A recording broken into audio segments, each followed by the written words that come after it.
Greetings, I'm Pillar Nexus, the Ancient Gladiator, with Cyberpunk collectible card game. In this game, you will have your own deck of cards. It will consist of your sponsor. There's three factions um, for sponsors and cards in general. There's government, which would be blue, symbolized with the shield. There'll be corporate, symbolized with the dollar sign, and it's in gold. There's street, represented with the city, it's in silver. Your sponsor can help get you a discount on buying a card of that faction. But you'll need to have one sponsor and then two 42 card minimum decks with no more than 4 copies of any card and no more than 1 copy of any legendary card. You'll have your runs deck, which consists of locations. Locations have a subtype, abilities, cost, and money that they can be used to provide you with. The money in the game is referred to as EB or Euro bucks. Locations also have ops points, which teams can go hit and get those ops points to win. They also have manual security and electronic security. We'll get to those in a minute. But you'll need plenty of locations to buy what you need. But you're going to need to have stuff. You'll need to buy stuff to protect those locations too. So bear that in mind. There are ops cards, which also have ops points, manual security, electronic security, subtypes. Granted, you will play them, and your opponents will likely try to hit you, hit your operations. But it's also possible if you have multiple runs during your turn to attack your own operations to score them so your opponent can't take them from you. There are varying degrees of difficulty to pull off. Like, jailbreak is very low electronic security, which is going to be easier to deal with. Good luck with political assassination, though. Anyway. And then there's your runners. They'll have a subtype. They'll have their cost and faction. Like, this is a cop. The manual will elaborate more on what your abilities are for having, like, cop or nomad or solo or med tech or net runner. All the player character archetypes. There we go, archetypes that you can play in a Cyberpunk are featured here. But they will have their short range for pulling a run on a location or operation or a stash. Their long range, where you can pay to use them from a safe distance. Their defense, which protects them from, attack. And their power is their effectiveness at their job. So the cop ability involves busting runners.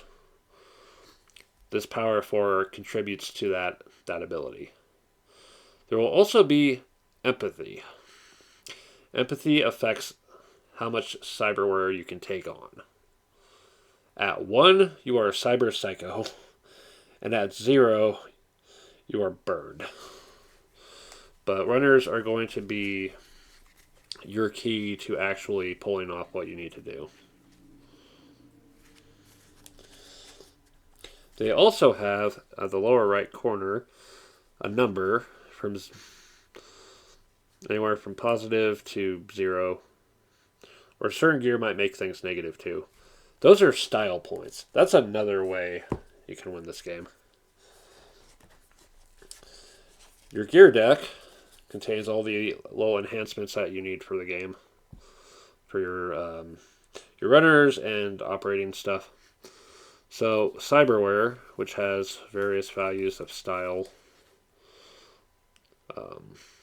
I believe you can only use one of a given subtype, like sensory or neural or muscle, and it reduces your empathy. But it might also improve your combat, improve your defense, make you more stylish. Verbalize or just pure style. There's equipment, which has its own limitations as well, and also provides style. But again, also has costs, improvements, defense.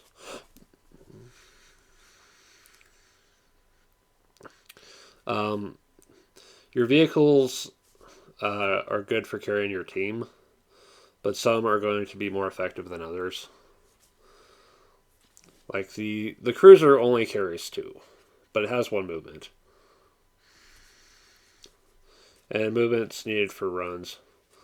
The paddy wagon carries the entire team. So that's worth getting into. Also stuff like pets and armor and guns and everything.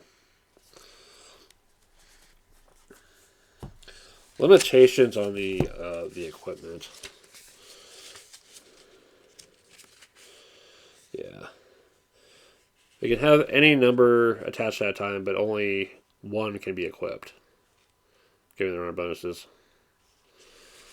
Something you can do with your equipment as well is stash it. Your stash is going to be kept underneath your corp or your sponsor, and you can move equipment between runners, or from a runner to the stash, or stash to the runner by using that runner. They'll be able to straighten next turn, but sometimes you just have to safely stash your stuff. Anyway. And final card type. And the final card type is called Event. It'll just have your cost, and it'll say when it's played, like legwork or battle, or just as an action. Legwork is what you do before you do the runs. But anyway, at the start of the game, you'll start with 4 cards of your choice between your 2 decks, after shuffling, of course. And then each turn has 6 phases. Draw. You'll draw 3 cards between your gear and your runs. For this demonstration, I've put the gear in the lighter color and the runs in the darker. So you'll draw 3 cards between them. If you ever cannot draw a card, your opponent gets 5 ops points or 5 style points of their choice. So the sooner you run through your deck, the faster you're going to give your opponent the victory. Victory in this game. You are going to need quite a bit of dice to keep track of stuff. And if you're playing like the NCPD, you're going to need some extra dice on that too. There are operations points, which you'll get by taking on operations. There are style points, which, as long as you have things in play that give that style, you get them. And then there's your your optional victory condition. The NCPD can bust runners, and when they get to 50 points of busts, they win. The friendly local gangs. They're trying to complete a crazy ass vehicle called the Punk Knot, which has rules again in the book for it, and play the event Trash in the Corpse Zone on that turn. It takes quite a bit. But anyway, you'll draw your 3. No actions can be taken in the phase. Then you'll straighten. Everything that was used gets straightened again. No actions can be taken during the phase. Shopping has 2 subphases. Purchase. So, let's say I wanted to buy the cruiser.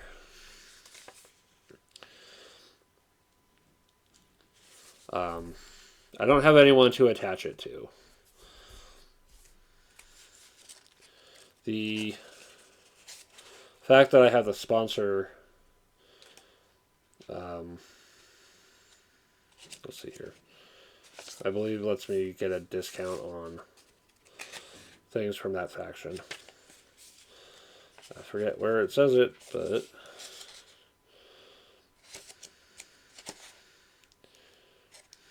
I'm pretty sure.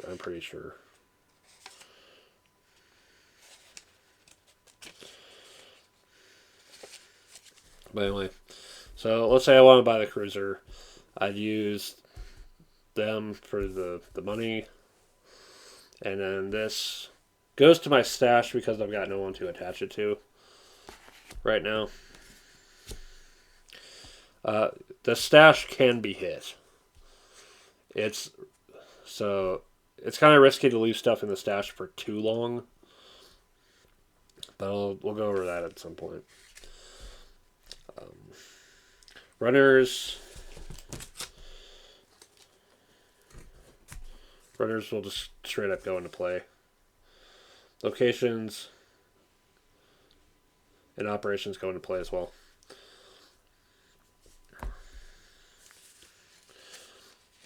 Yeah, and just remember your empathy for cyberware.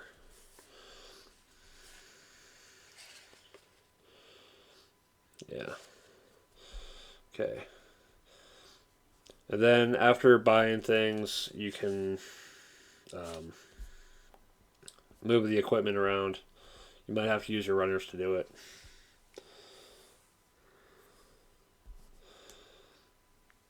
If it's moved between runners, use the card.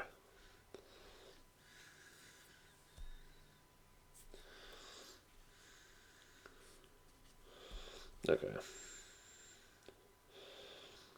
Then there's legwork. Any cards that say legwork written on them, like the events,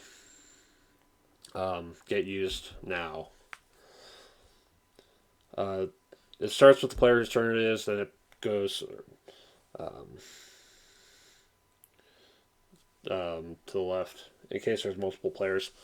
I'm not sure if playing with multiple players in this game is the wisest of ideas, but I want to try it. Be able to do your legwork actions. And then you declare teams. You have a maximum of 4 runners per team, 5 if one's a nomad. And that'll affect things that affect teams. You know, like the paddy wagon. Then there's the action phase. To repeat for every team that you send on a hit or run. First, okay, let's actually assemble a team for a minute. So let's say we've got Milo Stevenson and a Max Tech rookie and a Ripper Doc. Let's say that's our team. Two cops, a nomad cop, a med tech. There we go. That's our team. Alright. So send the team to attack an opponent's location, operation, or stash. Let's Oh, here we go. Let's use this one for example. Brain Dance Arcade. Let's say my opponent has Brain Dance Arcade in play. Let's say we're gonna go attack. We're gonna hit the arcade. So we'll resolve that. Then if the team succeeds on the hit, it has at least one movement point. Which they might if they were in a vehicle. Or elected to not make a hit with that team. You may send the team on an attack against one of your own operations. This is the only way to attack your own stuff. And it gives you a way to get ops points when there's like none out there. If your team succeeds on the run and has at least one movement point remaining, they can make another run. If they fail to complete any hit or run attempted, they return home, used, and their phase ends. First, choose a team or up to 3 untamed runners you control. Alright, battle subphase.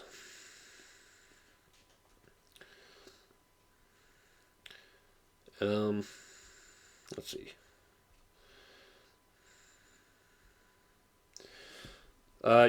You can send them on the attack. First, declare where they're going. So, they're going to hit the arcade.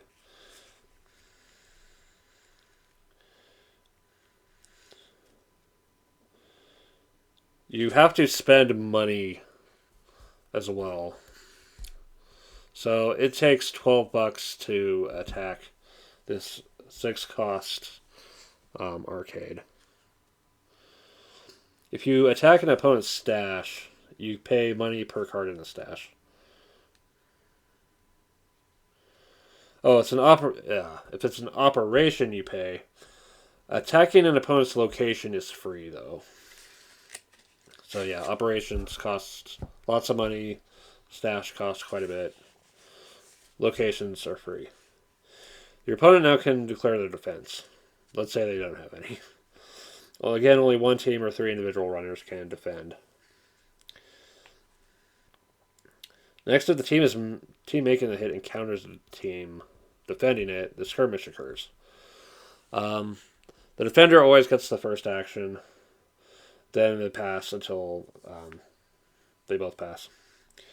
Now long-range offense can be used. Let's say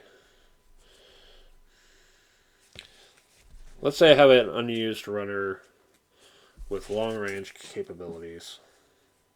Here's a good one. I can use for that. Let's say Nomad Driver with their long range of 3.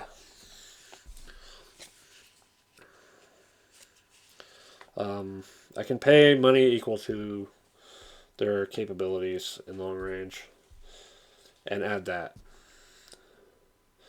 And then once we're done with those actions, the skirmish resolves. Offense total. The sum of the short range offense for all your unused runners, cyber, and equipment at the battle. So there's 7 and 6 is 13. It's 14. And then the long range that was added in. So there's 16. The defense total is all the unused runners, cyber, and equipment at the battle. There's no one, didn't fight anyone, so I'm fine.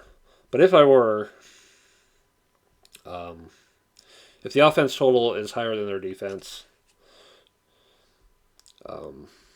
then I would be able to trash their runners or one of their equipment cards. Equipment can save runners from dying, which is nice. Then the opponent does the same for you, and it's entirely possible for both teams to wreck each other's shit, which is funny as hell. Or frustrating. Alright.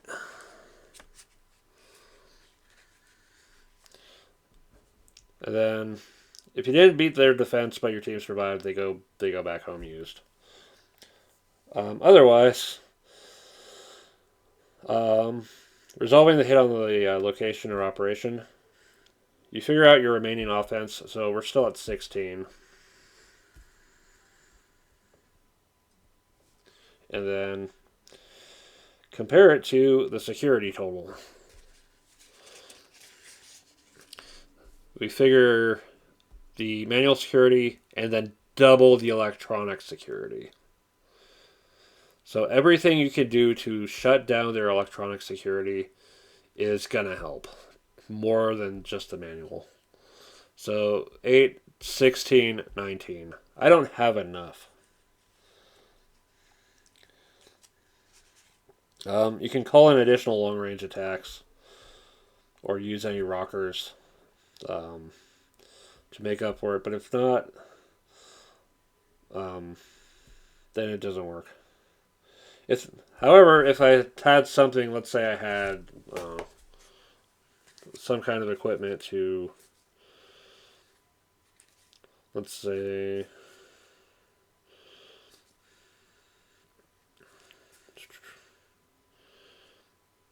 let's say they had a pet and they had the mini auto to improve their short range capabilities. If we do beat it though, then it's successful. Burn the location. If something gets burned, it just gets discarded, but nothing can save it. And then the ops points go to my own total. So there's 5 ops points. Yay. If not, the attacking team goes home. You can use an equipped vehicle if the team was using it to prevent any runners it carries from being used. However, the vehicle itself would get used in the process.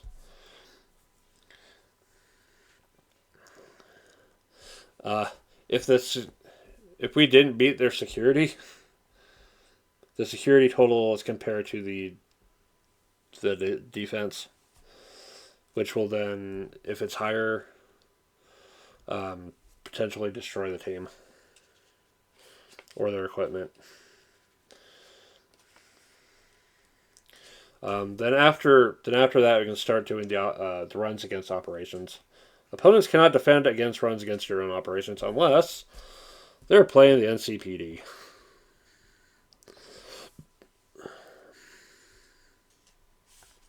Anyway, it'll again be offense versus the operations security and such.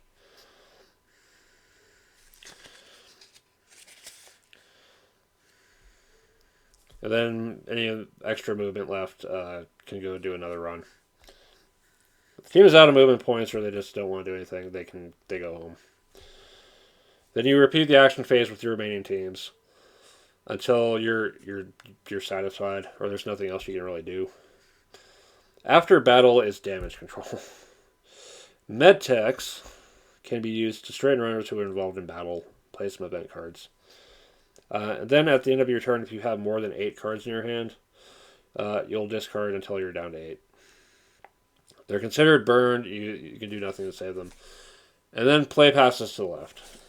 And the game goes on until somebody hits the massive goal of 100 ops points or 100 style points or their special victory conditions. Why the hell did I buy this game? Why do I like it? So there's the other Cyberpunk game that I missed out on called Netrunner. But I chose to go after this one precisely because it's... I don't know, it just seems kind of underdog to me. I do like the art. I like the kind of style that's going for it. It seemed like a good idea at the time. But I can see why...